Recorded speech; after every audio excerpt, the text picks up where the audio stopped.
Douglas Murray is a pathetic hack, and I'm going to prove it. He whined on Joe Rogan's podcast to someone while debating about Israel's extermination campaign and genocide in Palestine that the guy he was debating has never been there, and that Douglas Murray makes it a rule to go somewhere before he writes about it. That's basically only a good rule if you're a tour guide. Or if the person you're debating says, I've been to this place, and you say, but have you been there? And they say, oh, no, I haven't. Oh, well, I've defeated you then. It's a pointless argument. For one thing, it's not a good excuse for a mass extermination campaign, and anti-Palestinian and anti-Arab racism in general is like perhaps the most widely acceptable types of racism, because there's not really much pushback on it. Nobody gives it a second thought, for the most part. And it's easy to excuse away atrocities against Arabs because people say, well, they were going to do it. It's all like you can't tell one Arab apart from another. They're all just this amorphous hive mind. But to Douglas Murray's point of you should listen to Douglas Murray because he's been there and you haven't, you can listen to lots of people who have been in Palestine. They're Palestinians.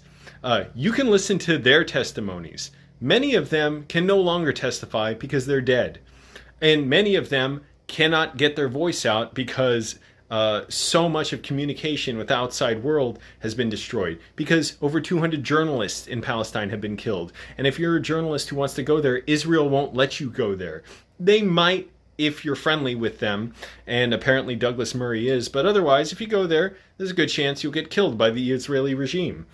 Douglas Murray doesn't want to contend with any of that. It doesn't matter. Just believe him. Just believe that he's saying, well, this mass extermination campaign doesn't matter. Anti-Arab racism, anti-Palestinian racism doesn't matter. AIPAC money doesn't matter because I've been there and you haven't. Well, apparently he's got good reasons for excusing all those atrocities, but I don't. And if you want to listen to people who have been there, or if you want to debate people who have been there, contend with Palestinians who have been there. A lot of them, over 100,000 just in this current war that Israel's waging, can no longer speak because they've been killed. And over the decades, many more have been killed, but also many can testify to the brutal concentration camp-like conditions, the checkpoint system, waiting for hours to get to work, having their homes bulldozed, people being arrested without charge, people being brutally abused by the IDF and IOF. So you can listen to people who have been there. They're called Palestinians.